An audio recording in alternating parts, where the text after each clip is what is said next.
Bonjour, dans cette vidéo nous allons parler des diagrammes en bâton. Alors les diagrammes en bâton peuvent également être appelés diagrammes en barre. On les utilise principalement pour représenter un tableau de données.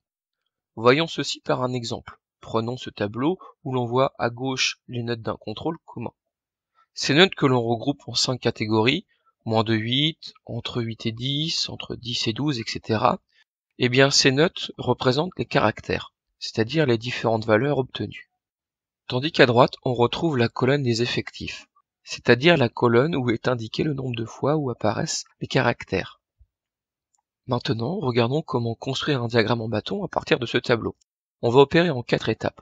Première étape, on indique le titre du diagramme. Attention, c'est l'élément que l'on oublie facilement de faire.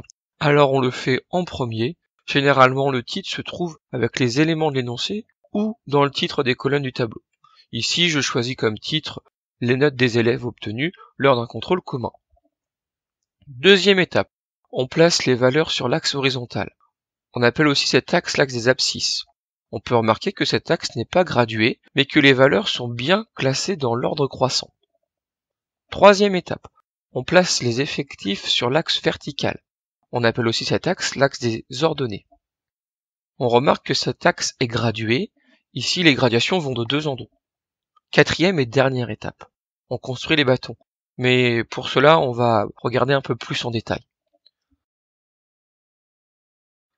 Pour la catégorie moins de 8, il y a 18 effectifs.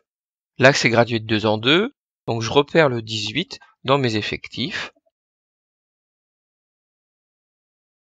Je construis le rectangle correspondant. La largeur du rectangle n'a pas d'importance. Voilà, j'ai construit mon rectangle. On passe à la catégorie suivante. On continue de la même façon. Je repère le 36 sur l'axe gradué et je construis le rectangle correspondant. On passe à la catégorie suivante, et ainsi de suite.